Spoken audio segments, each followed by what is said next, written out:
are going to present managing in a global environment based on national culture in a team. Please have a look. Enjoy. Hi, how are you? Good, thank you. How are you? Good, thank you. We are planning to expand our business maybe in China or Japan, Okay. but we are not sure because we need to research about that thing. Okay, we will work on both countries and Okay. let you know. Okay, and when you finish, just let me know so we will do the meeting. Okay, thank you. Okay, thank you.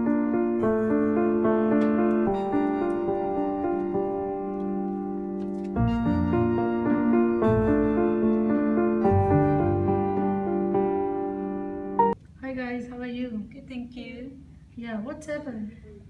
Well, it's very hard to say which country is better for us.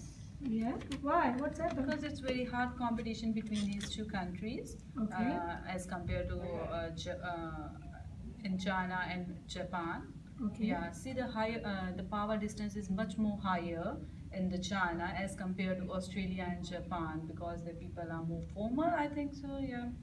Okay. And same, but in Japan, all the decisions are confirmed by each individual level and then by the top level management, Yeah. and then finally take the final decision. So, like in Japan and Japan and China is a more formal country compared to Australia, right? Yes. Yeah. What about the group? They like to work in a group or individual? I think Japanese people are more group oriented, where, Okay. where they take all the decision based on group, not an individual works. Okay. Chinese people never work alone. Okay. Yeah. They like to work in a group. Yeah, it's just a 20%. Yeah. Yeah. And what about the equality? Is sex equality in China and In Japan? China, both men and women have a right to work in same organization as compared to the Japan. Okay. Yeah. But Japan is one of the most masculine society in the world. Okay. Like in Japan, men has more power to take all the decisions rather than women's. Okay. So if we are thinking in do some work in Japan, then we need like man who control in the Japan, right? Yeah, man has more. Okay. Okay. What about the risk taking? In China, there is very less risk taking. So I think Yeah, they they are more have- safe people. Yeah, and more safe people. Yeah, yeah. But Japanese people avoid risk.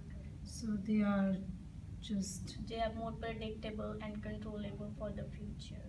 okay. And what about the they like a short-term orientation or long-term No, orientation? both have a future oriented company make a plan like 10 to 15 years in advance. Okay. Yeah, as compared to the Australia. Okay. Yeah. Yeah, same like China. Japanese people are future oriented. They make a plan for next 15 to 20 years in advance. Okay. So not like Australia because Australia is think about the present. Yeah, not that's about- why the indulgency level is too higher in Yeah. Australia as compared to the China and Yeah. So Japan. I think they are not funneling guys. Yeah. Japanese people just have low emphasis on leisure time, Okay. and they control their desires as possible they can. Okay. So in overall, if I'm looking overall, then China is like more formal rather than Japan, and China is work in a group, and Japan is sometimes work in a group or individual. Yeah. Yeah.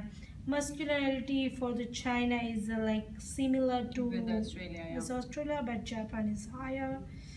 But Japan is more safe people and long-term orientation, and like if we are looking everything, then I think Japan is better country. What do you think, guys? Yeah, I think Yes. so. Because Yeah. they plan for their plan everything in advance. They have a long-term orientation. Yeah.